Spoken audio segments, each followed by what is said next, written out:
Esta noite, ao vivo das grandes pirâmides do Egito, respostas incríveis para antigas perguntas, enquanto entramos em câmaras escondidas para solucionar os mistérios das pirâmides. Do outro lado de uma porta misteriosa, sob a tampa pesada de uma tumba perdida, nossas câmeras estarão lá, ao vivo, revelando segredos ocultos há milhares de anos.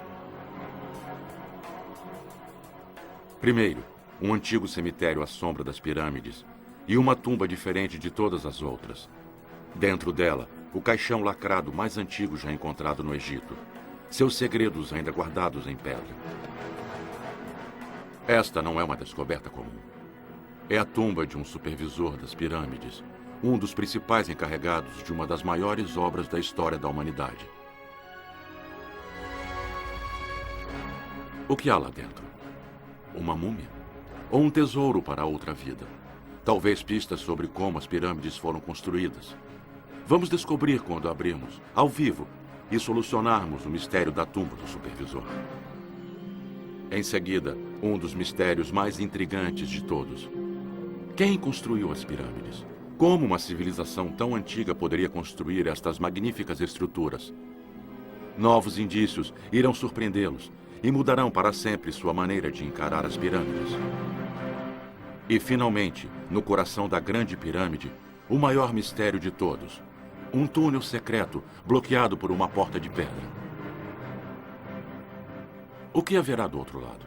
Uma câmara perdida? Um antigo papiro com textos sagrados? Ou mesmo pistas sobre os tesouros de um faraó cujo corpo foi jamais encontrado?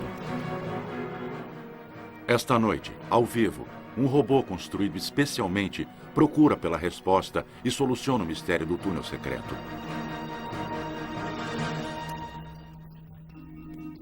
Vocês já viram programas sobre pirâmides antes, mas nunca viram como este.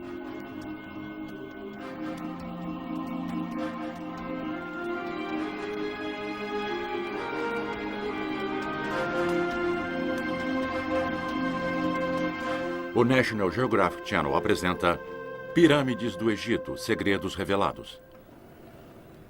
Olá e bem-vindos às grandes pirâmides do Egito. Sou Laura Green para o National Geographic Channel e estou no platô de Gizé, a oeste da cidade do Cairo. Estamos no meio da noite aqui no Egito, mas atrás de mim, iluminado, podem ver um dos marcos mais famosos do mundo, a Grande Pirâmide de Quéops. É uma tumba tão cheia de mistérios que intrigam a todos há milhares de anos. Esta noite exploraremos esses mistérios como ninguém jamais tentou antes e faremos tudo isso ao vivo. Daqui a pouco eu vou entrar no outro lado da pirâmide com uma equipe de arqueólogos que está explorando um túnel misterioso dentro de uma das câmaras. O túnel está bloqueado pelo que parece ser uma porta de pedra. Esta noite nós usaremos um robô especial para ver além da porta e descobrir o que há do outro lado. Antes disso, conheçam o outro apresentador, Jay Chandler, que está a 1.600 quilômetros daqui, em outro sítio neste mesmo platô. Boa noite, eu sou o Jay Chandler. É uma visão espetacular, não? Esta noite em especial parece ressaltar a magia e o poder deste lugar. Eu vou começar explicando onde é que eu estou. Estou 1.600 quilômetros ao sul da Grande Pirâmide, a cerca de 2.400 quilômetros a oeste do Nilo, que fica ali. O oeste era simbolicamente importante para os egípcios. Eles acreditavam que, ao se pôr, o sol iniciava uma viagem noturna pela terra dos mortos e renascia toda manhã no leste. Aqui fica uma cidade dos mortos, uma necrópolis. Os arqueólogos estão descobrindo aqui ossos de homens e mulheres que construíram as pirâmides, mas algo mais importante pode estar acontecendo hoje dentro de uma tumba de pedra. A cerca de 3 metros abaixo da superfície existe um sarcófago de pedra. É o mais antigo sarcófago lacrado já encontrado no Egito. Esta noite tentaremos abri-lo com a ajuda dos arqueólogos e talvez encontrar os restos mortais de um homem de 4.500 anos. Parece que os antigos egípcios eram obcecados pela morte, mas, na verdade, eles eram obcecados pela vida e pela vida após a morte. As pessoas enterradas neste cemitério corriam contra o tempo para construir uma tumba luxuosa antes que o faraó morresse e antes que o sol se pusesse para sempre.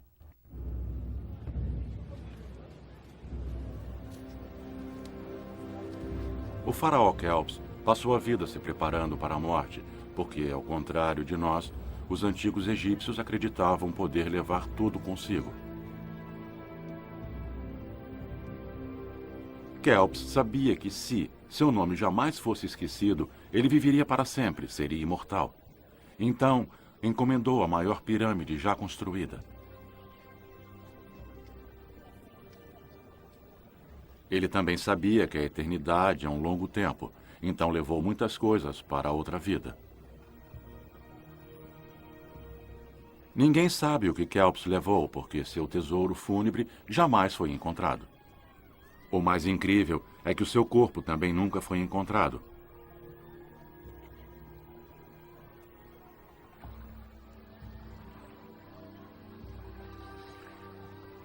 Os faraós levavam coisas incríveis para a outra vida. A maior parte em ouro. Joias de todos os tipos, móveis, jarros dourados, caixas folhadas a ouro e muito mais.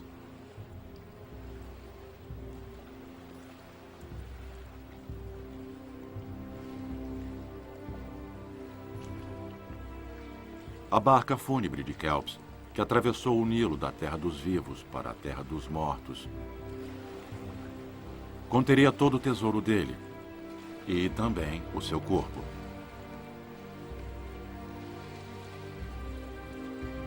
Ele precisaria de ambos para viver para sempre e seriam colocados na tumba mais grandiosa já construída.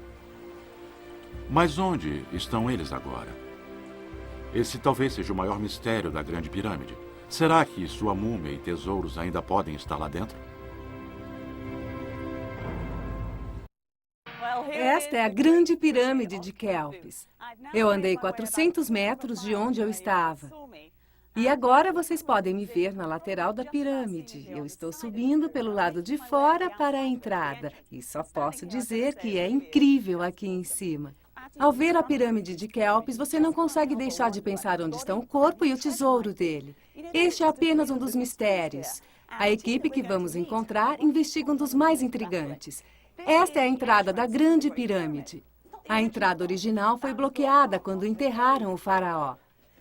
Este túnel aqui foi aberto há cerca de 1000 anos e leva ao que supõe ser a câmara fúnebre de Kelps. Mas, para eu chegar à câmara, onde está toda a equipe, eu terei que passar por vários túneis bem no centro da pirâmide. Eu estou chegando ao primeiro túnel e vou subir essa escada de pedra, onde toda a equipe tenta desvendar o grande mistério do túnel secreto. Este mistério foi explorado pela primeira vez em 1992, quando um robô alemão feito por Rudolf Gandenbrink explorou a passagem de 20 centímetros quadrados com uma câmera. 60 metros adiante, a equipe alemã ficou surpresa com o que viu. O túnel estava bloqueado. A pedra não parecia ter caído lá, parecia ter sido feita para bloquear o túnel. Mas por quê? Será que os egípcios queriam proteger alguma coisa? Ela leva a algum lugar? E o que eram aquelas coisas parecidas com alças? Poderia ser uma porta? Fascinado por este túnel e pedra misteriosos, o Dr. Zahi Hawass, diretor de antiguidades do Egito e explorador residente da National Geographic, sonhava descobrir o que havia atrás dela. Passei toda a minha vida esperando por isso. Com o patrocínio da National Geographic Society, um robô especial foi encomendado para o trabalho. É um dispositivo original que pode transportar várias ferramentas e câmeras. O motor elétrico impulsiona 2 grupos de esteiras em cima e embaixo para maior tração. Ele também pode se expandir ou encolher, dependendo da altura do túnel. A equipe explora o túnel com o robô há semanas. Ele está pronto para a tarefa, mas não será fácil. A pedra fica a 60 metros da entrada de um túnel íngreme. E chegar lá é apenas parte da batalha. É mesmo uma batalha. Esta é a primeira parte da jornada. Estou sem fôlego. Acabo de subir 36 metros nessa escada íngreme. Mas valeu a pena. Pois estou no coração da Grande Pirâmide. Estou no que chamam de Grande Galeria. Vocês podem ver o teto alto de pedra. Estas escadas levam ao local onde estava o sarcófago de Kelpis, conhecido como Câmara Fúnebre. Mas eu não vou até lá. Eu vou entrar neste túnel atrás de mim, que leva à Câmara da Rainha. Apesar do nome, a Rainha de Kelpis nunca foi enterrada aqui. Ninguém sabe para que ela serve. É um dos mistérios que esperam desvendar hoje. Estou a 15 metros da Câmara. Há cerca de 5 milhões de toneladas de pedra à minha volta. Estou cercada por pedras. Por isso, vou seguir com cuidado. No fim deste túnel, nosso grupo de arqueólogos e cientistas esperam para lançar o robô especialmente feito com esse propósito. Antes disso, vou descer este degrau. Quero que conheça alguém muito importante, o diretor das pirâmides. Na verdade, o maior arqueólogo do Egito, Olá. Dr. Zahi Hawass. Prazer em vê-lo. recebê-la. Bem-vinda ao meu belo país, o Egito e as Muito pirâmides. obrigada. Deu trabalho chegar até aqui, mas eu consegui Eu sei. afinal. Estamos dentro da Câmara da Rainha. Eu quero ir para lá. Onde está o robô? Quero que você veja bem. Este é o robô. Impressionante. É isso que vai desvendar o mistério, afinal. É ele que vai entrar no túnel. Mas esta é a câmera que vai passar pela porta. Tirar a fotografia e mostrar o que há atrás dela e que vai fascinar a todos. Não podemos esperar. Podemos lançar o robô agora? Ele vai passar por esta pequena abertura. Por isso, vamos mandar o robô e não você, Laura. Nós vamos saber mais sobre o robô mais tarde. Ele precisa caber neste túnel de 20 centímetros quadrados. O senhor pode me dizer o que vai acontecer quando o robô subir o túnel? O que vai acontecer é que o robô vai desvendar o mistério. Ele vai andar pelo túnel, vai nos mostrar pela primeira vez o interior da pirâmide e vai revelar o mistério que será desvendado para todos esta noite. Desvendar mistérios é sempre muito divertido, eu sei disso. Mas esta é uma investigação científica séria, não é? Sim, é a primeira vez que utilizamos a tecnologia de ponta em robôs na arqueologia. É a tecnologia do século XXI descobrindo 4.500 anos de história. Dentro de um monumento de 4.500 grande monumento. anos. Isso é incrível. Incrível. Eu tenho uma pergunta, Zahi. Tudo bem. Acho que todos querem saber. Alguém já deu uma olhada? Não, mas eu tenho algumas ideias que eu vou te contar. É a história sendo Ninguém escrita. sabe exatamente o que há atrás dessa porta. Agora vamos voltar com Jay Chandler, que está prestes a entrar na tumba do supervisor. Esta rampa leva ao mais antigo sarcófago de pedra, ainda lacrado, e vamos abri-lo mais tarde. Mas antes, imaginem só uma coisa. Há 4.500 anos, o caixão de pedra foi carregado por esta rampa. O fato de haver uma rampa feita de pedra aqui, ao fato de ficar à sombra da grande pirâmide, sugere que o dono desta tumba era muito importante. Os hieróglifos nos dizem o nome dele, Nessul Wessert, e o título dele, supervisor do distrito administrativo. Vamos entrar com as câmeras aqui. Esta é a anticâmara. E há 3 túmulos aqui dentro, mas o mais importante é este aqui. Se olharem no fim da escada, podem ver a ponta do sarcófago. Talvez a câmera lá embaixo possa mostrar tudo. Como ele não foi aberto e não foi saqueado, é possível encontrarmos uma múmia, ou um esqueleto ou artefatos. Mas, mesmo que seja apenas poeira de 4.000 anos, as descobertas feitas neste sítio estão finalmente respondendo à pergunta: quem construiu as pirâmides? Há cerca de 12 anos, o Dr. Zahi Hawass enfrentava um problema difícil. Embora haja centenas de tumbas perto das pirâmides, tumbas de rainhas, príncipes e princesas, de nobres e oficiais de alta patente, o Dr. Hawass não encontrava as tumbas de quem, na verdade, as construiu. Zahi sabia que, se encontrasse os construtores, poderia fazê-los falar e que eles diriam quem eram e como construíram as pirâmides. Meu sonho era descobrir algum indício dos construtores das pirâmides. Então, em 1990, estranhamente, uma turista ajudou a transformar o sonho em realidade.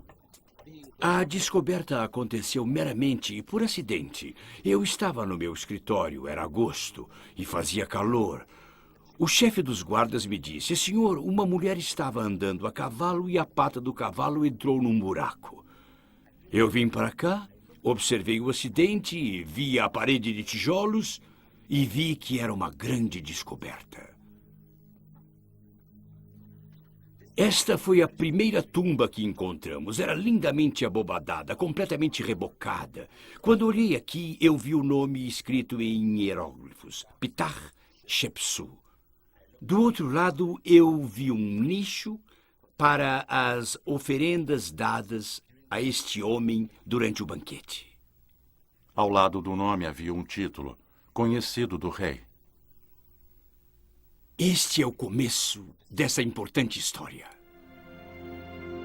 Zahi sabia que devia continuar cavando, porque o título e outros detalhes sugeria que o homem era um operário, e ele sabia que onde encontrou um deles, encontraria os outros. Desde então, ele encontrou mais de 1000 túmulos novos, todos eles de construtores das pirâmides. A maioria era simples, feita de tijolos de barro e pedra, alguns com a forma de pequenas pirâmides. Mais acima, encontraram tumbas maiores. Eram as covas dos supervisores, os responsáveis pela obra. Era uma descoberta magnífica. Nas tumbas dos supervisores havia muitas informações, não apenas nomes, mas o mais importante, os títulos dos mortos. Agora o Dr. Hawass podia criar um diagrama para uma das obras mais incríveis do mundo. Títulos fascinantes começaram a aparecer. Supervisor dos carregadores de pedras. Supervisor do lado oeste da pirâmide. Cada um revelava novos detalhes sobre a organização egípcia. Neste lugar, todos os dias são emocionantes para nós. Quando descobrimos uma tumba com hieróglifos, esta diz que este era o encarregado dos operários. Encontramos o supervisor dos artesãos e o supervisor dos oficiais, o homem responsável pelo porto. Todos esses títulos são únicos, por isso cada tumba aqui tem um lugar no meu coração. Os supervisores deixaram algo além dos títulos. Deixaram muita cerveja. Centenas de jarros de cerveja para matar a sede do morto. Na outra vida, provam que iam continuar a beber cerveja pela eternidade. E com o trabalho também. Encontraram ferramentas nas tumbas dos operários. Esta ferramenta era usada por artistas para entalhar o rosto de uma estátua, para deixá-la lisa, para fazer o rosto ou as pernas da estátua. Quando você a toca, você pode sentir a mão do escultor que a usou há 4.000 anos. Estátuas de príncipes e nobres e outros tesouros ficam em um depósito em Gizé, um local jamais filmado por câmeras de TV. Mas para Zahi, o mais incrível são as estátuas que mostram como eram os operários realmente. Esta estátua é muito importante para mim, porque foi a primeira que encontramos na escavação. É uma mulher fazendo comida e pão para os operários que trabalhavam muito para construir a pirâmide. O importante é que se você olhar para os rostos de cada uma delas, eles nos contam a história de quem construiu as pirâmides. Os mortos têm falado. E Zahi descobriu coisas incríveis. Mas estes operários ainda têm mais segredos a revelar, segredos escondidos em seus ossos. Segredos nos ossos, eles têm mais a revelar esta noite. Mas agora vou entrar pela primeira vez na câmara fúnebre. Vou descer 3 ou 4 metros, onde está Hamid. Olá, Hamid. Olá. Ele está removendo um pouco dos escombros e vamos começar a remover a argamassa do sarcófago. Esta noite, mais tarde, neste programa, os arqueólogos vão abrir e nós vamos tirar a tampa e desvendar um mistério de 4.500 anos. Não saia daí. Olá, bem-vindos de volta à Câmara da Rainha. Estamos muito fascinados pelas imagens que estão sendo enviadas pelo robô. Vocês podem ver isso aqui, está acontecendo agora. Mas vimos algo interessante há pouco, não foi, Zahri? Sim, essas aqui, Laura, são as assinaturas, as impressões digitais dos operários egípcios que construíram as pirâmides. Estamos falando das marcas vermelhas que Isso estamos mesmo. vendo. As marcas vermelhas, essas que você Então? pode ver, são assinaturas dos operários. Então, há E nós 4.500 podemos anos, ver eles deixaram marcas suas como marcas. estas dentro e fora das pirâmides. São pistas sobre o passado, não? E uma das maiores pistas sobre o passado está no cemitério dos operários, onde falaremos com Jay Shadler. O ritmo está acelerado aqui. Podem ouvir Hamid removendo a argamassa da tampa do sarcófago. Ainda não sabemos o que há lá dentro, mas muitos artefatos que encontramos aqui nos dão uma ideia e nos fornecem detalhes sobre a vida das pessoas. Vejam isto. Estes fragmentos foram encontrados nesta tumba. São fragmentos de jarros de cerveja e recipientes para pão. Pão e cerveja é um excelente começo para outra vida. É importante nós nos lembrarmos esta noite que, apesar de falarmos da tumba e do cemitério, o arqueólogo Mark Lehner já fez outras descobertas incríveis neste mesmo sítio. Existe uma outra mina de ouro arqueológica logo abaixo das tumbas dos operários. Aqui, o egiptólogo Mark Lehner descobriu uma mina. Mas não foi fácil encontrá-la. O Dr. Lerner começou a mapear o platô das pirâmides completamente nos anos 80. Depois, Mark e outros colegas como Zahi Hawass se depararam com um enigma. Onde estavam os construtores? Haviam encontrado pedreiras de onde vinham as pedras das pirâmides, mas onde eles moravam? Se os encontrasse, ou algum vestígio da vida deles, encontraria um tesouro de informações sobre como as pirâmides foram construídas. Em algum lugar, à sombra das pirâmides, Mark sabia que havia uma cidade oculta. A cidade perdida das pirâmides.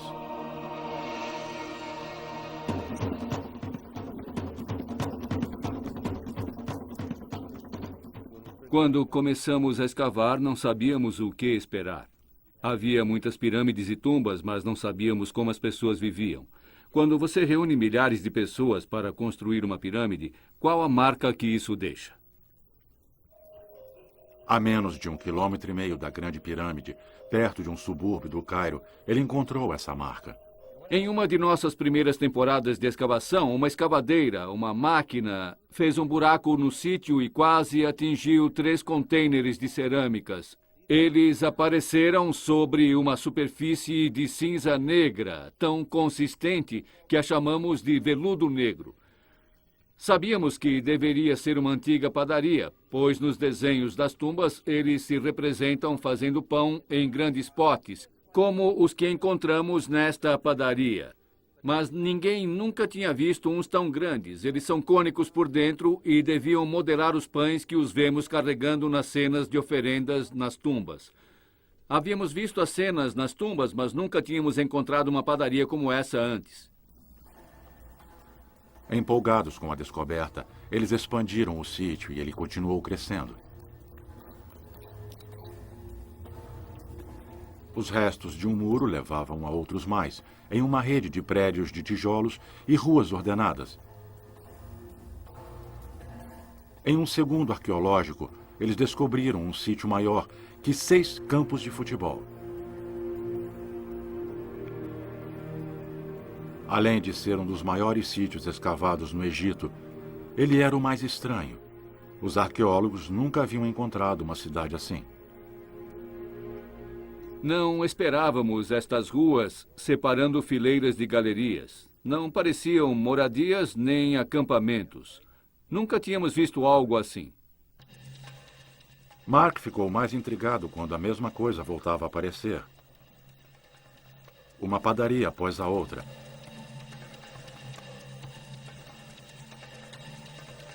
Isso não era prova de um culto de adoração ao pão. Lerner havia descoberto a chave do sucesso egípcio.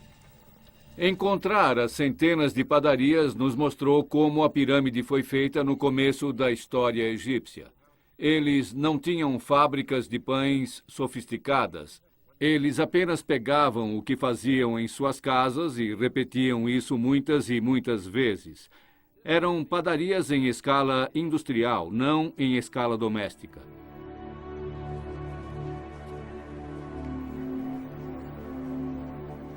Através das padarias, podemos vislumbrar o mundo dos construtores das pirâmides.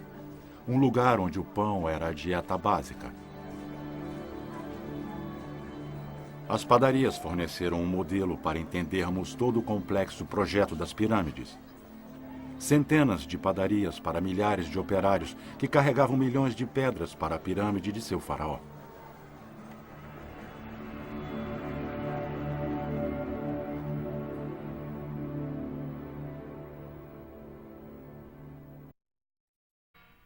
Bem-vindos de volta à Câmara da Rainha no coração da Grande Pirâmide. Agora, Zahi, você é o especialista. Todos nós queremos saber o que você acha que existe atrás da porta de pedra. Laura, olha só. Hoje nós sabemos que a porta de pedra tem 9 centímetros de espessura. Portanto, é uma porta em que as 2 alças de cobre servem para abri-la. Então, deve haver alguma coisa atrás dela. O que pode ser? O que acha Se que quer é? saber, se formos otimistas, podemos pensar que são os tesouros de Kelpis escondidos. Mas se não formos otimistas e se virmos um corredor, um espaço ou algo atrás dela, acho que é uma grande descoberta, pois é importante ver algo dentro da pirâmide pela primeira vez. Qualquer coisa será importante de se ver. Qualquer coisa será mais importante. Qualquer coisa. Sei que precisa ir embora. Eu preciso ir embora. Sei que vou partir seu coração. Eu sei. Não chore, mas nada de truques comigo. Eu vou tentar não olhar. Espere até eu voltar. Tchau, tchau. Tudo bem. O Dr. Hawass voltará à Câmara da Rainha quando a Câmara estiver perto da porta e perto de desvendar o mistério. Uma coisa que nós sabemos com certeza é que as pirâmides foram construídas no começo da história egípcia, quando não existiam rodas e nem roldanas para içar as pedras. Mas o incrível foi a rapidez com a qual os antigos egípcios construíram essas estruturas incríveis. As grandes pirâmides são estruturas tão espetaculares que é difícil crer que foram feitas em menos de um século antes das pirâmides. Os primeiros reis egípcios eram enterrados no solo sob pilhas de tijolos chamadas mastabas. Isso mudou por volta de 2600 a.C., quando ocorreu uma reviravolta arquitetônica. Um gênio chamado Imhotep inventou um novo modo de glorificar o rei que podemos chamar de escadaria para o céu. Construída para um rei egípcio chamado Djoser, este monumento em degraus é um dos mais extraordinários prédios do planeta. É a primeira pirâmide do mundo. Hoje, o Dr. Hawass tem uma missão crucial na pirâmide em degraus. Ele vai entrar nela e verificar as condições de muitos tesouros, entre eles um entalhe do rei que pode ter sido danificado.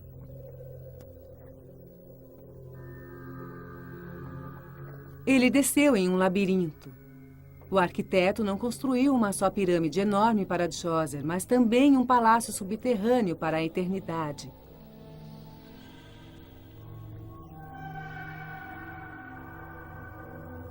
Ninguém entra nestas câmaras há mais de 30 anos. Como são muito perigosas e algumas partes ruíram, elas foram fechadas há 3 décadas. Hoje, Zahi será o primeiro arqueólogo vivo a visitar o lar eterno de Djoser. Com mais de 5,5 quilômetros de túneis, salas, câmaras e galerias, o palácio estava repleto de jarros e oferendas, tudo o que um rei precisaria na outra vida, e parte disso continua aqui. Este é um jarro para guardar cerveja. E estas cestas são feitas de papiros. Dá para imaginar que estou tocando uma cesta que Djoser pode ter tocado. Sei que é perigoso. As pedras de cima podem cair. Podemos ficar enterrados aqui sem ninguém saber onde nós estávamos.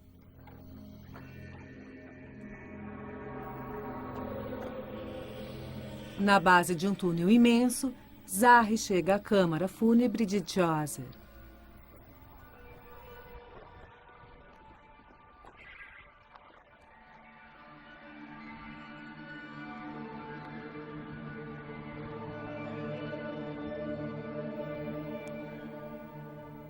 É incrível. As pessoas falam sobre a grande pirâmide de Quéops, mas não sabem que antes dele, os egípcios já construíam estruturas imensas como esta. Este é o lugar mais lindo do mundo. No centro, escondido por antigos escombros, ele encontra o sarcófago de granito do rei.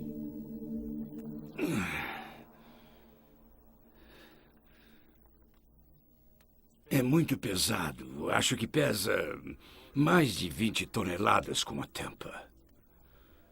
Este é o local de descanso deste grande rei. Mas o corpo de Djoser não está lá dentro. Na verdade, o corpo dele nunca foi encontrado. Zahri continua explorando e no fim de um corredor ele encontra o que procura.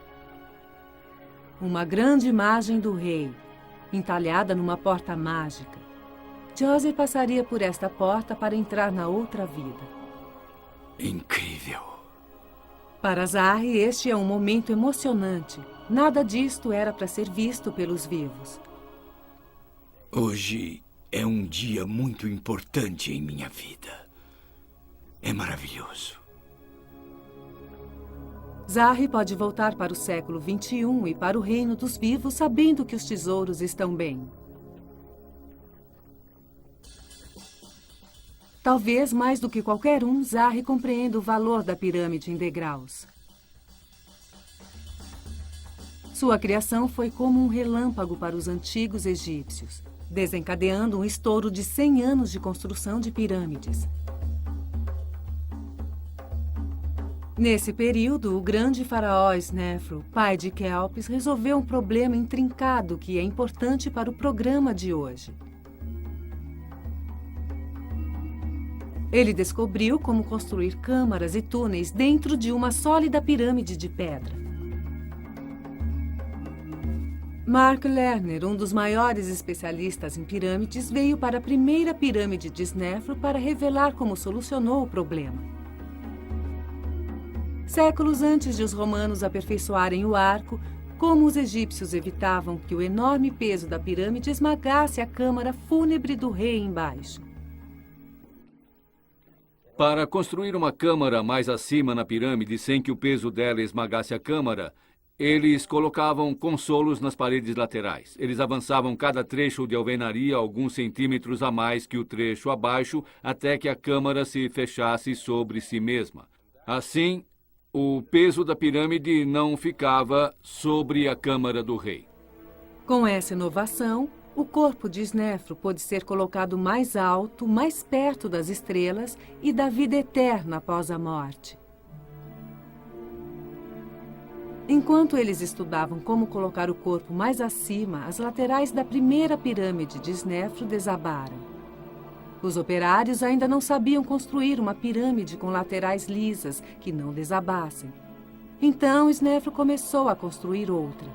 Esta se chama pirâmide dobrada, devido à sua ligeira curvatura para cima. Hoje, os inspetores de Zahri fazem a verificação anual.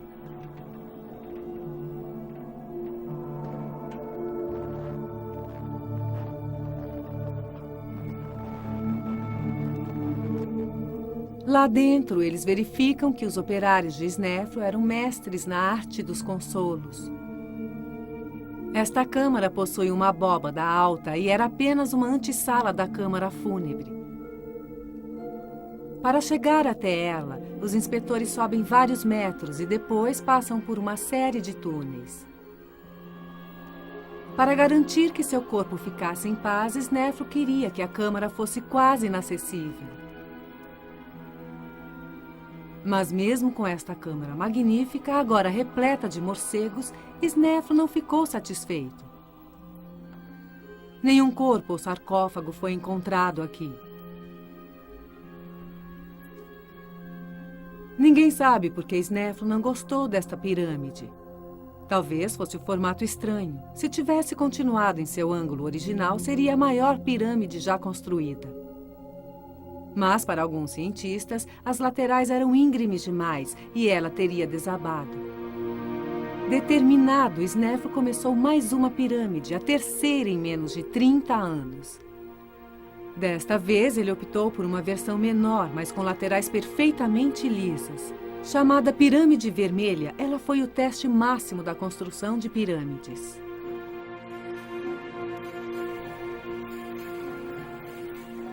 Mas foi o filho de Snefru, Kelpis, quem construiu a maior de todas as pirâmides.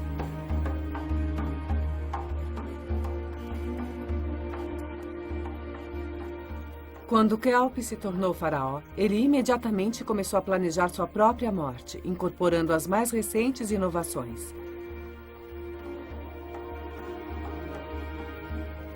Kelpis estabeleceu as bases de uma cerimônia elaborada.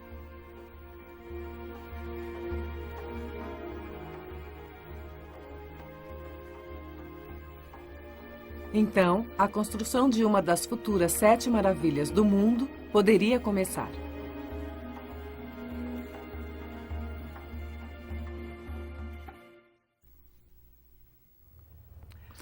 Durante muito tempo, nosso fascínio pelos mistérios das pirâmides ofuscou a vida das pessoas que as construíram.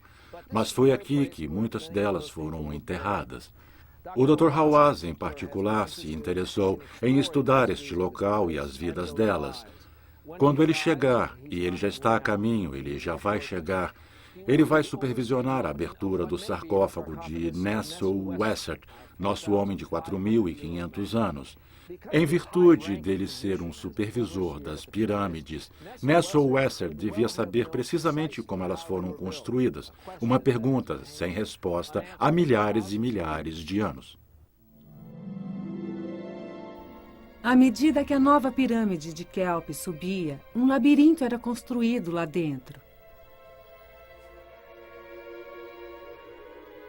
A obra se tornou complexa, como um xadrez tridimensional.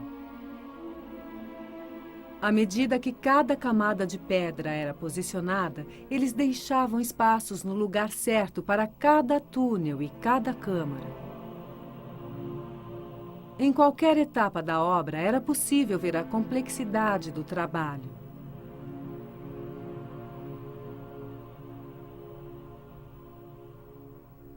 Alguns espaços interiores são imensos. A Grande Galeria, um túnel enorme que leva à Câmara de Kelpis, tem mais de 9 metros de altura e quase 43 metros de comprimento. Na entrada da Câmara do Rei, foi construído um dispositivo engenhoso para deter assaltantes. Depois de colocarem a múmia do rei no sarcófago, os operários, sacerdotes e servos do rei empurravam este bloco para fechar a entrada da câmara funerária e o rei ficava seguro para a outra vida.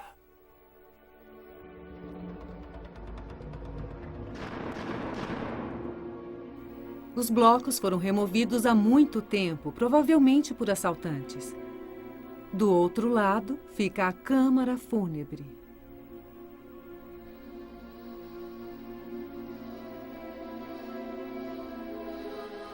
Curiosamente, como na Câmara da Rainha, ela contém 2 pequenos túneis. Eles podem ter relação com o espírito de Kelpis, que estaria preso no enorme sarcófago. Mas o corpo dele nunca foi encontrado, e nem a Câmara dos Tesouros. A ideia de câmaras intactas fascina o público há séculos. Mas muitos túneis e câmaras conhecidos ainda intrigam, como a câmara subterrânea sob a pirâmide. Ela fica a 30 metros abaixo da superfície do platô e o único acesso é um túnel íngreme. Entalhada no leito de rocha, ela teria sido imensa, com 12 metros de comprimento e 5 metros de altura. Mas ela nunca foi terminada. Qual seria seu propósito? Seria uma câmara fúnebre, abandonada e trocada por outra mais acima? E quanto à própria Câmara da Rainha? Apesar do nome, ela não era para a Rainha de Kelpis. Ela tem sua própria pirâmide do lado de fora. O túnel que estamos investigando começa bem aqui na Câmara da Rainha, onde estamos agora. Mas se ela não foi feita para a rainha, para quem ou por que ela teria sido feita? Dizem que pode ter sido feita para a alma do rei. Uma estátua de Kelpis ficaria bem aqui neste nicho onde eu estou agora. Os egípcios acreditavam que a estátua de alguém assumia o espírito quando a pessoa morria. Se havia uma estátua, os saqueadores devem tê-la levado.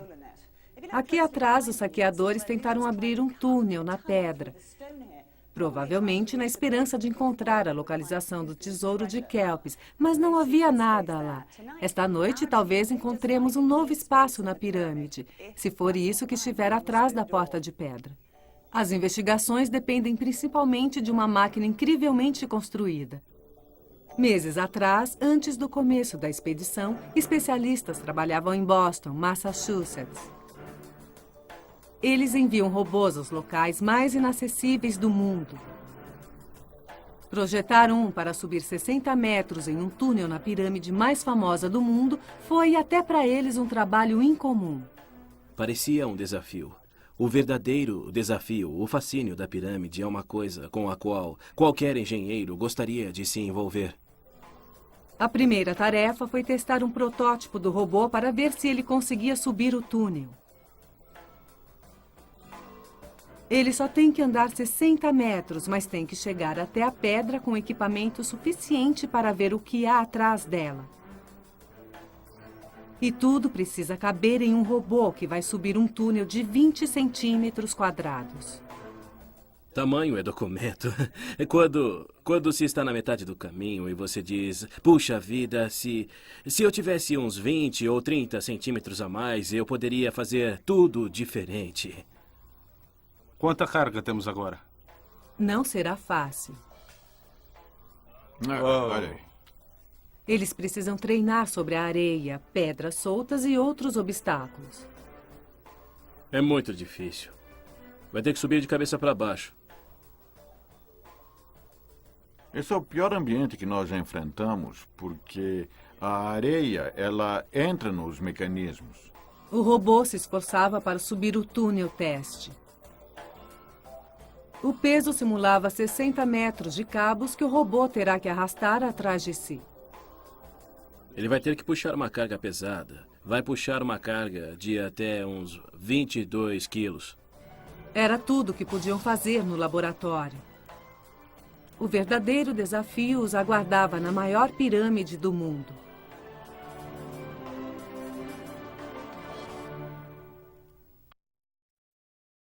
Esta é a Grande Pirâmide. Estamos dentro dela em um lugar chamado Câmara da Rainha. O robô já subiu 3/4 do túnel secreto, cerca de 55 metros. O design do robô é muito inteligente. A frente parece um tanque em miniatura. É onde fica o motor, e ele tem que ser muito forte porque precisa puxar uma caixa preta cheia de eletrônicos. O robô tem 4 câmaras digitais que mandam fotos detalhadas do túnel de pedra.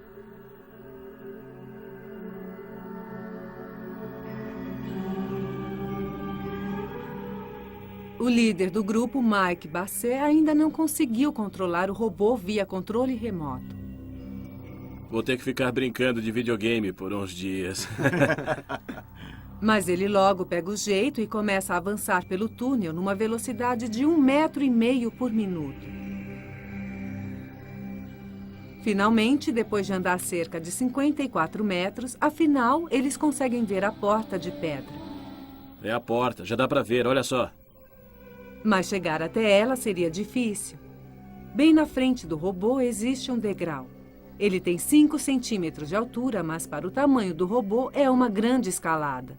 Bom, nós ainda não conseguimos passar. É um degrau muito alto, ele é irregular e está num ângulo estranho. Vai ser muito difícil manobrar e conseguir tração. Por mais que tentassem, o robô não passava. Após vários dias e muitos ajustes, eles finalmente conseguiram. Muito bem. É isso aí. Legal. Mas então, algo saiu errado. O robô está caindo.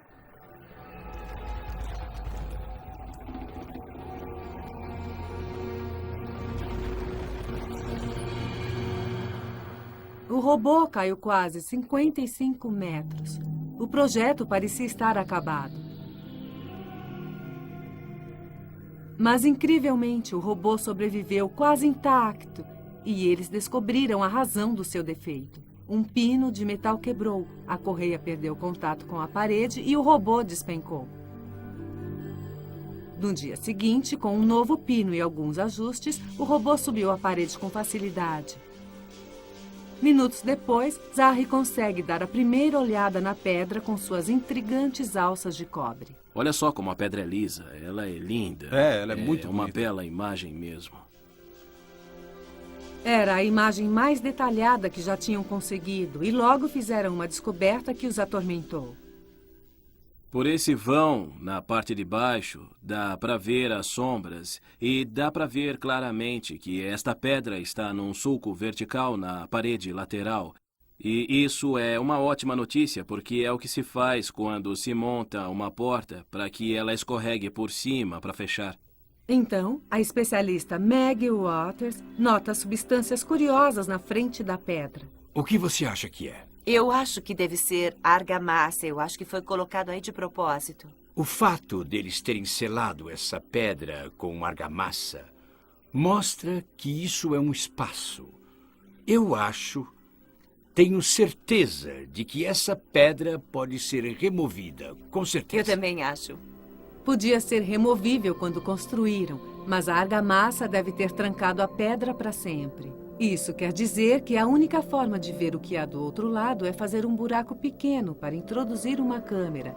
Isso teria que esperar que o robô fosse redesenhado e reconstruído em Boston.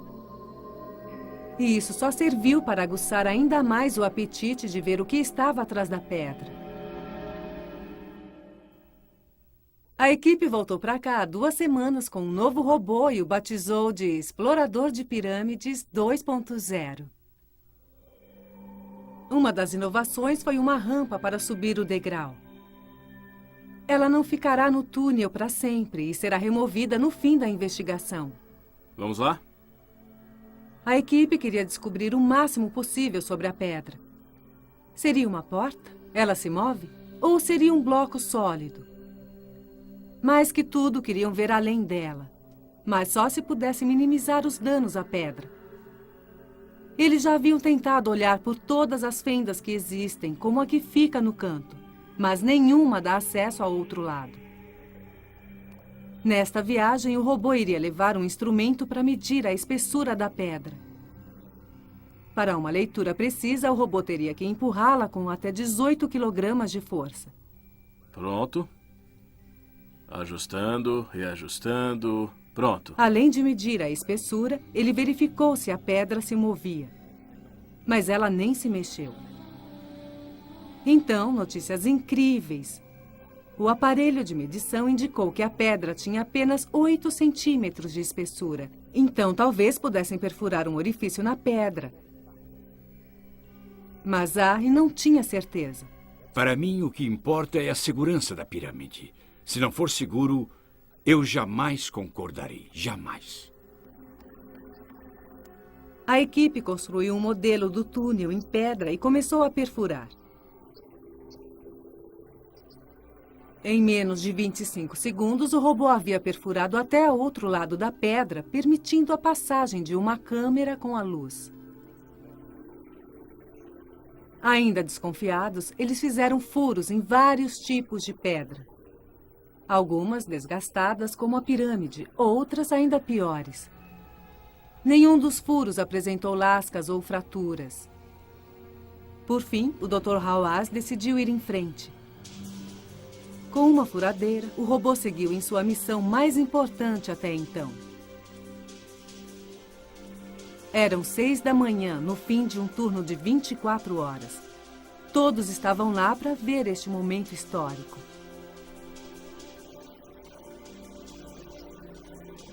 Eles sabiam que teria que ser perfeito.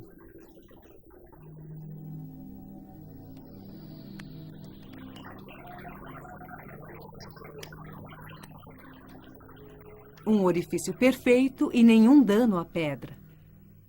Bom, já ouvimos falar sobre a rampa. Vamos ver se o robô consegue subir nela, ver se funciona. O robô está se aproximando da rampa.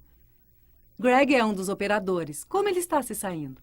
Parece estar indo bem. Foi difícil projetar a rampa, incluindo a avaliação de vídeos de missões anteriores e a construção de um modelo daquele degrau em particular. O trabalho duro parece que deu certo. O robô subiu a rampa. Só falta agora inserir a câmera e ver o que há do outro lado. Ainda faltam 3 metros. Não percam. Muito bem, Laura, já voltamos com você. Estou na tumba do supervisor e o Dr. Hawass, que é muito ocupado, está chegando. Como vai, doutor? Como vai, Jay? O senhor Tudo está bem? muito ocupado hoje, não é? Muito ocupado. Esclareça algumas coisas antes de entrarmos. Diga o que significam estes hieróglifos, por favor. Os hieróglifos nos falam sobre cerveja e pão para as oferendas, mas o mais importante é o título deste homem. Primeiro, o nome dele, Nisu Wesser. E o título dele está escrito nesses hieróglifos aqui. Significa supervisor do distrito administrativo. O que isso quer dizer? Quer dizer que ele era o prefeito da aldeia dos operários da pirâmide. De toda esta área em torno De da pirâmide? toda esta área. Ele era o responsável. Olha só. Aqui está ele. A mulher dele está atrás, tocando nele. Ela É também pode incrível. estar aqui? Talvez. Amor e afeição, é a maneira egípcia. É o amor egípcio. Foi assim que construímos as pirâmides. Vamos entrar novamente? Vamos descer E agora. o Dr. Hawass descerá pela primeira vez para acompanhar os momentos ali- finais. Ali encontramos um esqueleto Sim. com um cão. Talvez fosse um amigo deste prefeito. O Dr. Hawass vai abrir a tumba daqui a pouco. Devo frisar o fato de que não sabemos o que existe dentro do sarcófago. Uma múmia, um esqueleto ou talvez poeira. Mas todos nós sabemos que os antigos egípcios eram enterrados na crença de que viveriam para sempre, para a eternidade. Também sabemos o tipo de coisa que eles levavam com eles depois de observar a tumba do supervisor dos carpinteiros, Inti Shadow, enterrado aqui por perto ao lado da Grande Pirâmide.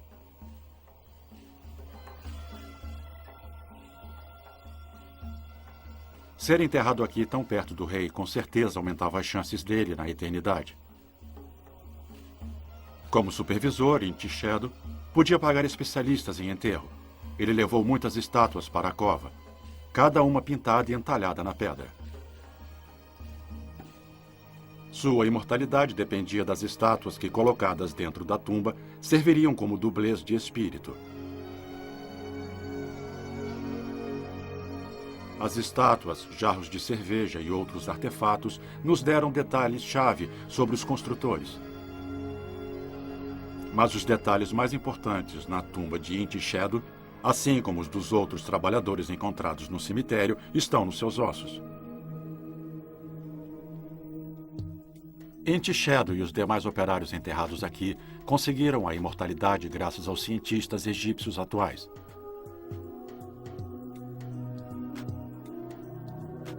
Para Zahi, essas revelações de seus ossos e tumbas reescreveram a história.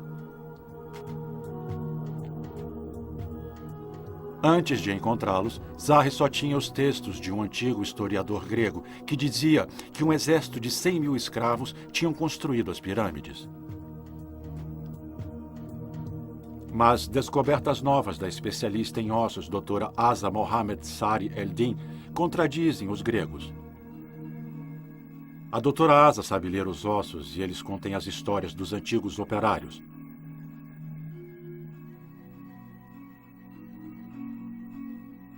Uma força escrava seria formada por homens, mas não é o caso destes ossos. Descobrimos que o percentual de cada sexo era de 50% e também havia algumas crianças. Em vez de escravos, a doutora Asa parece estar descobrindo restos de uma aldeia onde viviam famílias inteiras.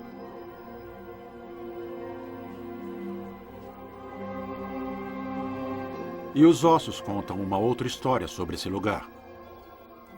Escravos ou não, os operários passavam a maior parte do dia no trabalho brutal.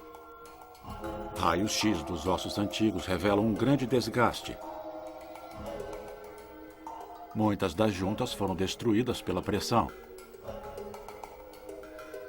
E a ideia de trabalho árduo deve ter começado no Egito, onde existem muitas colunas vertebrais danificadas.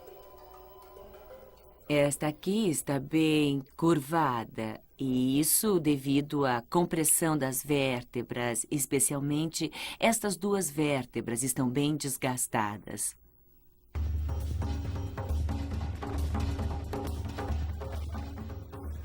Uma obra sem uso de rodas, roldanas ou guinchos castigava muito os corpos dos operários. Afinal, esta não era uma obra fácil. A Grande Pirâmide foi a estrutura mais alta do mundo até o século XX. Os operários tinham que colocar uma pedra enorme a cada 3 minutos, 7 dias por semana, durante 30 anos, para terminar as pirâmides antes da morte do rei. Muitos operários morreram no processo e as lesões eram frequentes.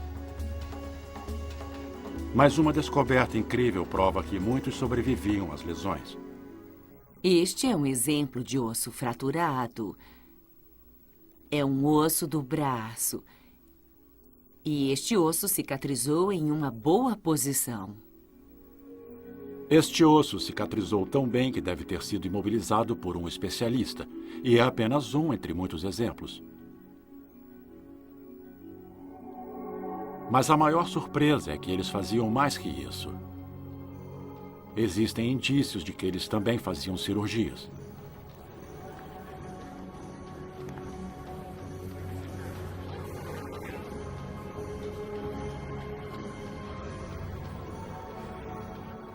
Quando o peso de uma pedra esmagava um braço, só havia uma solução médica: a amputação.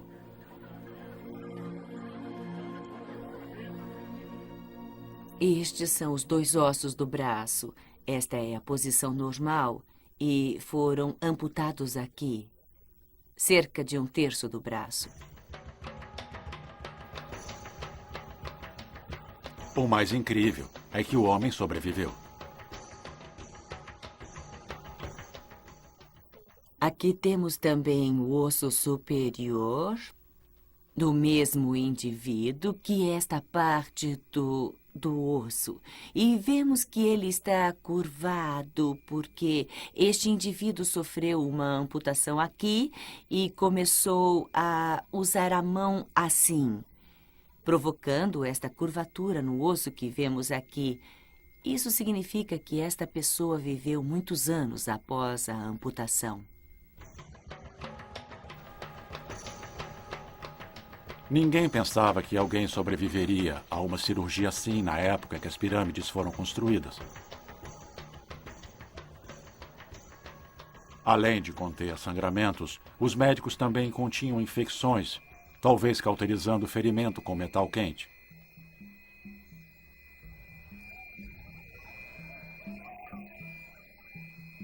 Será que tratariam escravos tão bem? É improvável. Os cuidados mostram como os operários eram valiosos e o quanto esta obra de construção real era importante para o Egito. De volta aqui na Câmara da Rainha, muita emoção e tensão. Estamos nos aproximando da porta. Bem-vindos de volta à tumba do supervisor. Se a câmera puder mostrar aqui embaixo, eles já removeram a argamassa ao redor da tampa, dos dois lados. O Dr. Hawass disse que há impressões digitais na superfície da tampa. Jay, eu posso sentir o dedo do meu ancestral, do operário que fechou o sarcófago. É a mão do homem que fechou o caixão. Essa é a impressão do homem Eu que fico fechou o caixão. emocionado. São as impressões do homem que fechou o sarcófago. E o senhor é que vai abri-lo? Vamos abri-lo esta noite. Ah, muito bem. O resto da argamassa logo será removido, não é? Estou terminando agora. Estamos terminando de remover isso. Muito bem. Não sabemos exatamente quem é o homem dentro desta tumba, mas sabemos que ele não era um conselheiro real. É mais provável que Nesso Wesser devia usar um colar indicando sua patente.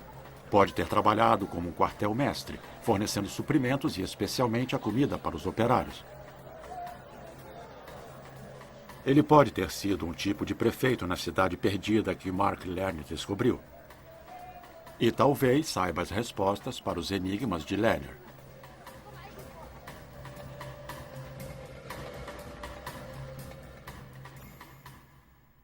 Ao removermos a areia do deserto, encontramos a marca da cidade das pirâmides. Encontramos uma cidade. Não era onde eles moravam, era onde eles trabalhavam.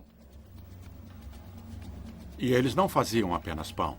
Estavam preparando comida para alimentar um verdadeiro exército. Nas escavações das ruínas da cidade das pirâmides, encontramos milhares e milhares de pedaços de ossos de boi. Na rua principal, encontramos ossos que devem ter sido deixados por açougueiros. Ossos de maxilares, dentes e juntas. Isso nos fez imaginar, será que grande parte da rua e da cidade era dedicada ao abate e ao preparo de carne?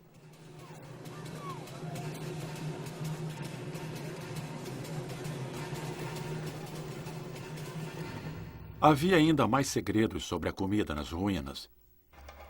Para encontrá-los, Lerner mandou cavar ainda mais fundo. Cada milímetro de areia tirada do sítio é peneirado e catalogado.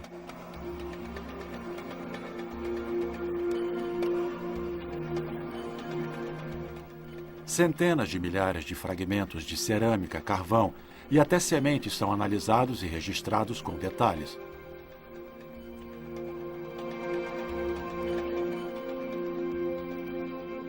A recompensa do trabalho chega com mais uma revelação. Parece que os operários não comiam só pão e carne. Parece a espinha de um peixinho. Uma entre milhões de espinhas de peixe encontradas no sítio. Então, além de cortar a carne, os operários da cidade traziam milhares de peixes do Nilo e os salgavam e secavam em escala industrial.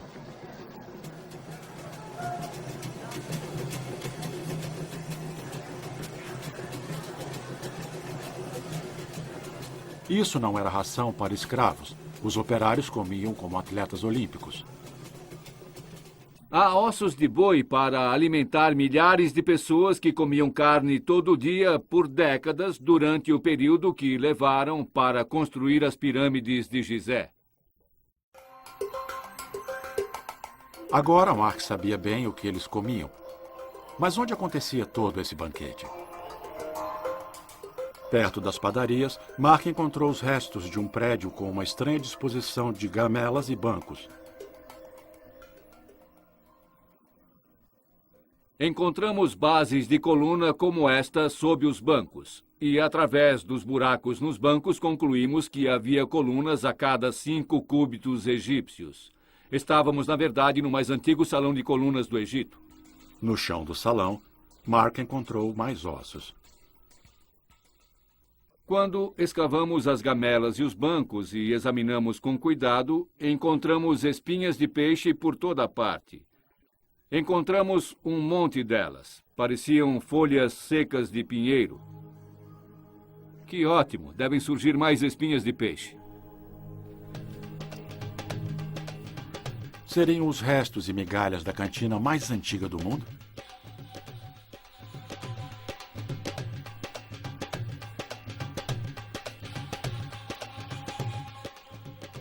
Talvez os operários viessem comer aqui após um dia de trabalho extenuante.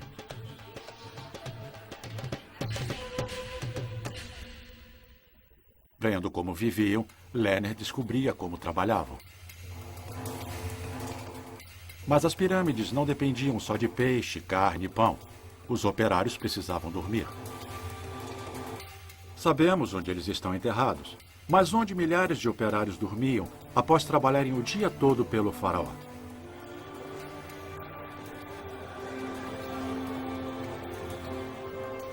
O homem-deus que seria enterrado nesta pirâmide.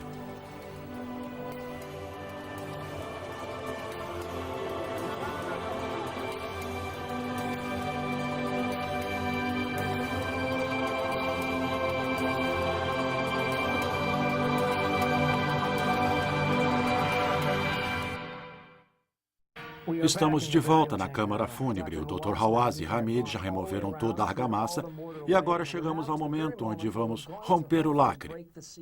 Antes disso, uma pequena pergunta. Uma pergunta sobre a maldição da múmia. Não existem provas científicas, Mas perto de nós existe uma inscrição que diz: se você tocar nesta tumba, será devorado por crocodilos. Mas Sei. não se preocupe, só vou mover esta tampa um pouco. Mas será que não existe... Não existe perigo de Sim, toxinas? micróbios. Agora nós vamos O lacre foi abrir rompido. um pouco aqui, Jay, e os micróbios... Olha, os micróbios vão sair. Sim. E nada vai acontecer comigo. Talvez aconteça com você. Os micróbios atingiram Muito o seu rosto. encorajador, senhoras e senhores. Acabamos de ver que o lacre foi rompido. Isso permite que o ar de 4.500 anos saia, seja liberado um pouco, e Exatamente. depois vamos abrir. Vamos abrir agora, Dr. Zahi, nesse Vamos momento? abri-lo e será emocionante. Esse tipo de arqueologia cuidadosa não era comum no século XIX. Os exploradores geralmente usavam dinamite quando estavam atrás de tesouros. Embora Dr. Zahi prefira uma técnica mais sutil, foi uma campanha de explosões no século XIX que resultou em uma das maiores descobertas já feitas nas pirâmides.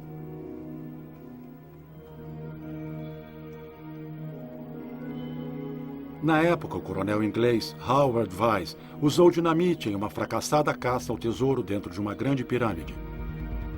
Em vez disso, ele descobriu várias salas secretas, uma em cima da outra, em cima da sala fúnebre do rei. Existem 5, e elas são chamadas de câmaras mitigadoras, construídas para distribuir o peso sobre a tumba do rei. É só através do canal que Vyse explodiu que o Dr. Hawaz consegue entrar nessas salas secretas. Existem tesouros aqui, mas são difíceis de encontrar. Nos últimos 2 séculos, centenas de visitantes escreveram nomes nas paredes. Mas entre eles, os egiptólogos fizeram uma grande descoberta. Grafites e hieroglíficos feitos por quem construiu a pirâmide. Eles revelam que elas foram construídas por grupos de trabalho. Cada grupo consistia de 1.000 operários. E eles dividiam os grupos em pequenas unidades chamadas filos. Filo é uma palavra grega que quer dizer tribo. Cada tribo consistia de 200 operários. O filo era dividido em grupos menores, que recebiam nomes como Grande, Verde, Resistência e até mesmo um chamado de Perfeição. Talvez os grupos competissem entre si e tivessem espírito de equipe. É um detalhe crucial para compreender a rapidez da obra. Mas os egiptólogos ficaram mais fascinados ainda com o grafite encontrado na câmara mitigadora superior.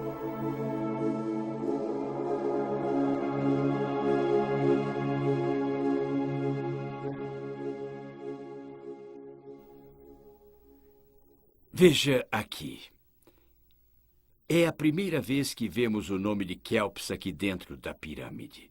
Keops, dentro de um cartucho. Depois temos a palavra Dearperu e Sensu, que significa grupo. Quem construiu a pirâmide foi o grupo Amigos de Kelps. Incrivelmente, Este é o único local da pirâmide que tem o nome de Kelps escrito. Este é o cartucho dele. Um sol, um pássaro, uma lesma e outro pássaro. Assinando seu trabalho neste local sagrado, este grupo aumentou suas chances de imortalidade.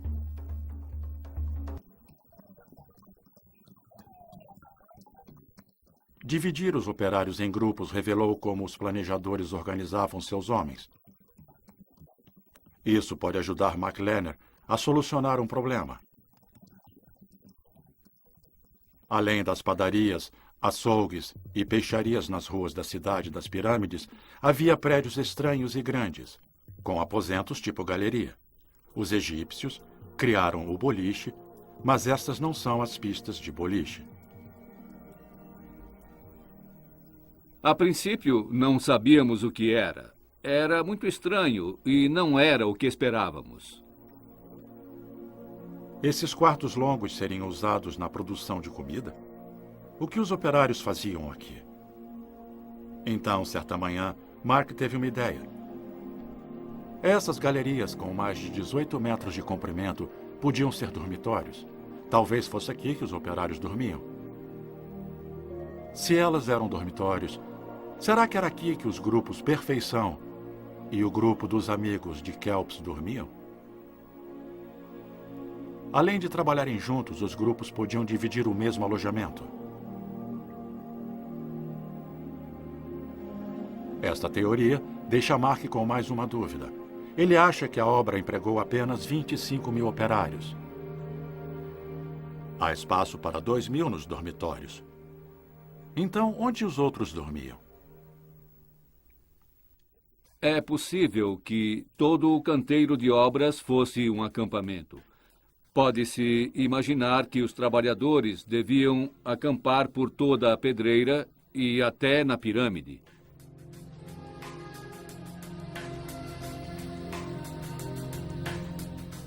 Talvez alguns dos operários que vinham sazonalmente morassem perto da pirâmide e se alimentassem na cidade com a comida de boa qualidade.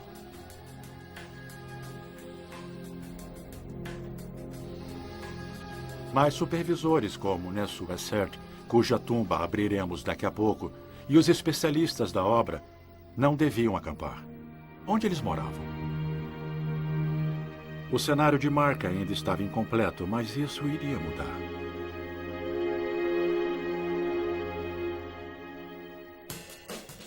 No fim da temporada de escavação, a equipe de Mark ampliou ainda mais os limites do sítio e descobriu uma parte crítica do quebra-cabeças. Foi apenas nas últimas semanas, aqui ao leste, que nós encontramos casas e câmaras pequenas. Finalmente, a cidade está começando a fazer sentido. Aqui, neste canto, ficam as casas dos operários permanentes e suas famílias, dos supervisores, ceramistas, tecelões e carpinteiros. Baseado nas descobertas novas do sítio e do Dr. Hawass, Lerner está criando a imagem mais abrangente do platô de Gizé que já vimos.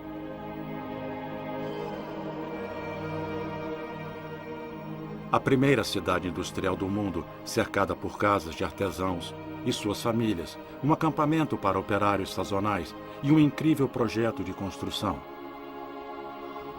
É um retrato da ascensão do poder no Antigo Egito.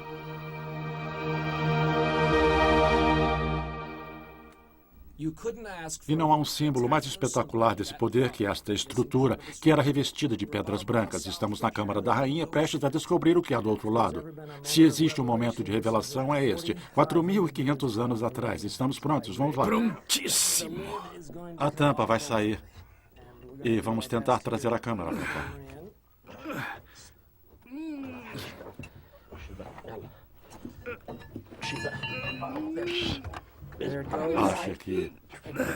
Acha que é um esqueleto? Nossa! Meu Deus, é um esqueleto. Meu Deus. Diga o que está vendo, Zahra. Estou vendo um homem descansando lindamente. O esqueleto está aqui. Parece ser um homem. Como sabe? Posso ver olhando para aquela parte. Este é o Nisu Uesert. O crânio está em perfeito estado. Parece que ele está deitado de lado, não é verdade? Sim, ele está de lado. E isso foi há 4.500 anos. Eu esperava encontrar cerâmicas que seriam usadas na outra vida, mas não. As cerâmicas foram encontradas do lado de fora. Do lado de fora. Encontramos jarros de cerveja, que ele beberia na outra vida. Encontramos formas para pão e as coisas típicas daquela época. O fato dele estar virado para o leste significa alguma coisa? Sim, ele está olhando para o sol nascente. Mas o mais importante que as pessoas devem saber é que estas são as impressões digitais dos operários, dos egípcios que construíram as pirâmides. Isso vai calar a boca de todos os idiotas que falam sobre civilizações perdidas e outras bobagens. Este homem está intacto. Na quarta dinastia, a mumificação era muito rara. Fale sobre isso. Isso foi 1000 anos antes do rei Tutankhamon? Sim, cerca de 900 A anos. mumificação era algo Eu experimental, encontrei não era? uma múmia perto da Grande Pirâmide, mas era apenas uma máscara. Uma mulher. A chamamos de Mona Lisa. Mas veja isto. Ele quis preservar seu esqueleto. É um homem importante. Não podia deixar seu esqueleto sozinho. Está vendo algum artefato ou amuleto, Zay? É isso que eu queria lhe dizer. Certo. Eu não quero mexer nisso agora. Certo. A arqueologia precisa ser muito cuidadosa na documentação. Depois disso, um fotógrafo virá para tirar fotografias e depois um restaurador virá proteger o crânio. Número 3. Então, todos os ossos serão radiografados no laboratório. Vamos descobrir a idade dele, quando ele morreu, doenças que tinha, tudo sobre ele. Vão analisar o DNA? Acho que não. O teste de DNA não é muito exato em ossos de múmias antigas. Mas o mais importante que podemos descobrir, o crânio que encontramos lá fora é de alguém que morreu numa briga. Eu posso limpar esse lindo rosto e pedir a ele que diga ao mundo que os egípcios foram os construtores das pirâmides. É uma mensagem de Nisu Uesert. Acho que é uma das coisas por este homem que ter quero guardado destacar, seu doutor. corpo. Que os egípcios não eram uma cultura escrava, de forma alguma, não é verdade? Isso é muito importante. E sabe o que faltaria aos escravos? Sentimento. Sei. E as pirâmides tinham que ser construídas com amor. Era isso que o senhor esperava encontrar? Era exatamente isso que eu esperava. Vendo o crânio dele, eu posso vê-lo vivo na minha frente, dizendo ao mundo que os egípcios eram iguais a nós. Agora começa a arqueologia mais difícil. Mas uma descoberta incrível, eu nem acredito. Talvez haja mais na Câmara da Rainha. Fiquem conosco. Finalmente, ficamos sabendo o que há dentro da tumba. Mas o Dr. Hawass teve que voltar à Grande Pirâmide, onde nós esperamos que ele veja o que há atrás da porta de pedra em instantes. Mas e quanto a este homem de 4.500 anos? Se ele dirigia a cidade dos operários, ele faria isso de um palácio ou de um outro prédio? Mas onde ele está? O arqueólogo Mark Lerner pode ter a resposta. Na extremidade sul deste sítio, Lerner encontrou restos de 2 muralhas de pedra separadas pela distância de uma calçada atual. Era raro encontrar pedra na cidade de tijolos. Ela era usada para algo monumental, quase nobre, como as pirâmides. E estas muralhas eram grandes, com quase 90 centímetros de espessura. O que este prédio abrigava era vigiado e devia ser extremamente valioso. Estas 2 muralhas, com os cantos aparecendo, sugerem que o que encontramos antes era apenas um complemento do prédio principal. Ou seja, este era o prédio mais importante do sítio. Mas o que era? Seria a última parede de um prédio real? Eles encontraram indícios de que eram fragmentos do lacre real usado para fechar sacos de grãos ou jarros de vinho. Enquanto eles escavavam dentro das muralhas de pedra, a história entrou em seu último ato. Nos últimos dias, estamos escavando esta grande área retangular cheia destes escombros e pedras que você vê aqui. E quando removemos os escombros, encontramos semicírculos que foram feitos de lama. Eram silos redondos com certeza, e havia uma série deles. Temos dúzias deles, um ao lado do outro, e eles deviam ser usados para armazenar grãos. Mas por que os silos seriam tão importantes para eles? Estes silos, dentro das imponentes muralhas, personificam o centro da cidade perdida e também de todo o complexo das pirâmides. Há 4.500 anos a comida era escassa e os grãos eram como o ouro, controlados cuidadosamente e protegidos. Os grãos eram o motor que impulsionava o projeto, a base da dieta básica, o pão. Se não houvesse pão, não haveria pirâmides. Nos silos de grãos, dentro do prédio real, era onde Nessuth Wester devia trabalhar. Verificar a quantidade de grãos podia ser uma tarefa diária. Seu dever mais importante era garantir os grãos para alimentar os operários, para ter certeza de que a pirâmide ficasse pronta antes da morte do rei.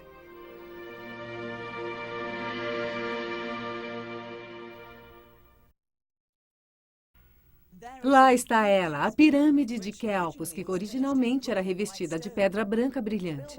A construção foi um desafio colossal. A pirâmide era um local sagrado, construído de acordo com crenças religiosas. E isso pode explicar o propósito dos túneis. Existem 2 túneis semelhantes na Câmara do Rei, mas a diferença é que eles têm saída para o exterior. Então, por que estes túneis aqui não são abertos da mesma forma que os outros? Zahri e Meg Waters decidiram, então, escalar a pirâmide para ver melhor. A Grande Pirâmide tem cerca de 140 metros de altura. E escalando-a, vemos como os blocos são grandes. Zahra e Meg vão até o ponto onde os túneis da câmara do sarcófago deveriam sair. Na metade do caminho. Estamos perto daquele túnel agora. Sei. Mas os arqueólogos em Gizé procuraram por toda a Certo. superfície sul e não encontraram qualquer indício do túnel que tem saída para o exterior. Sabe para que serviam os túneis? Eu acredito, na minha opinião, o túnel sul funcionava.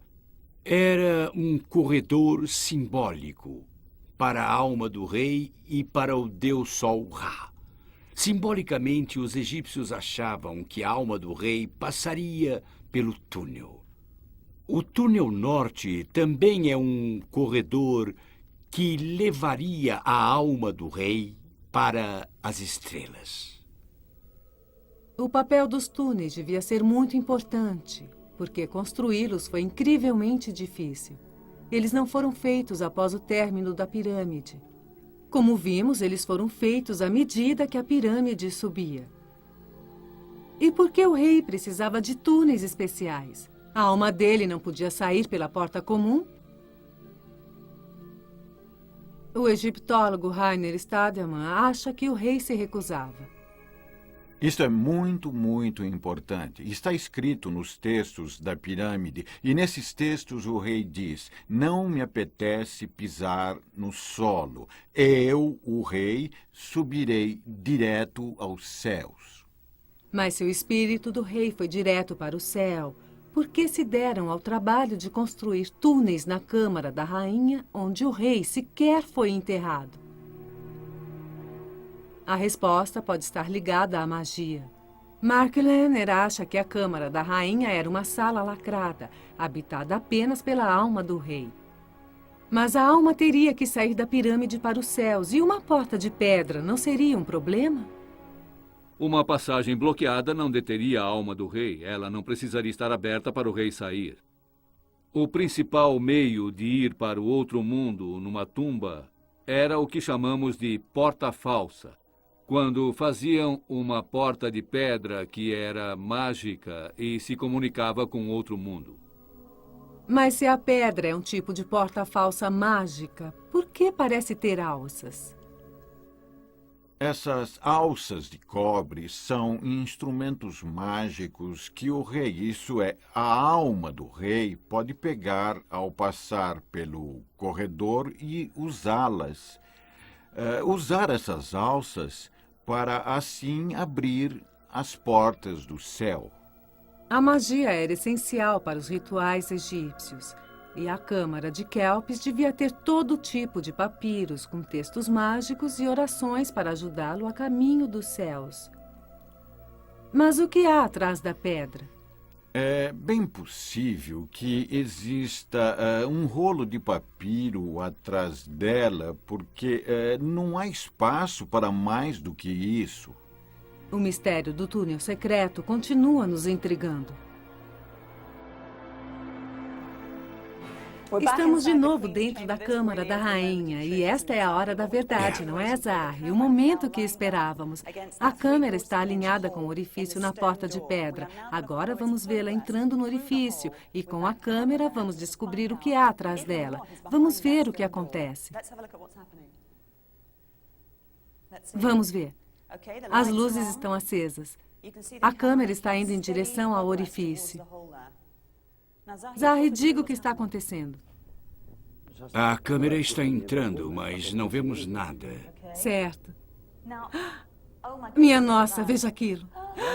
Estamos muito nervosos aqui. Esta equipe de arqueólogos espera por este momento há meses e meses. É emocionante. O que vemos, Zahri? Vemos uma outra porta lacrada. Outra porta? São E o que são essas marcas? São Parecem ser... rachaduras em uma outra porta lacrada. Existe outro espaço, Meu Deus! outra porta lacrada, mas parece que fizemos uma descoberta. Outra descoberta. Podemos ver o chão. Como você disse, parece mais uma porta lacrada e não um beco sem saída. Veja esse buraco embaixo. Sim. Me parece Parece que está que- lacrando alguma coisa. Estamos diante de uma descoberta. É incrível. Estou muito feliz. Encontramos um espaço e outra câmara lacrada. É incrível. É a primeira vez que um espaço é encontrado aqui É dentro. mesmo. Que é encontrado aqui dentro há 130 anos. Eu sei, Laura, eu sei. Isto é muito importante. Estou orgulhoso. Desvendamos o primeiro mistério da pirâmide de Kelpis. A pergunta é, o que vai acontecer agora? Agora estudaremos isto e descobriremos como desvendar mais segredos. Isto é muito importante e isso nos mostra como os antigos egípcios eram excepcionais. Faz ideia do objetivo daquela porta? Por que Não duas sei, portas? mas parece que há alguma coisa importante escondida aqui. É claro que a investigação terá que continuar e a National claro. Geographic trará novas informações assim que descobrirmos, mas teremos que nos despedir agora da Câmara da Rainha. Laura, boa sorte. Fez um bom trabalho. Obrigada para você Parabéns. também. Voltamos com o Jay. Tchau, tchau. Tchau. Ah, que noite, não? O trabalho de registro e análise do que encontramos já começou desde que este projeto foi concebido. Todos da National Geographic sabiam que estávamos envolvidos num experimento do século XXI, uma mistura de ciência e de TV ao vivo. Elas podem ser companheiras estranhas e sabemos disso. Afinal, a ciência exige paciência, TV ao vivo deseja experiência. Mas ambas querem revelar o que existe sob a superfície e, para ser honesto, sabemos que o coração que bate mais forte na hora da revelação é o dos cientistas.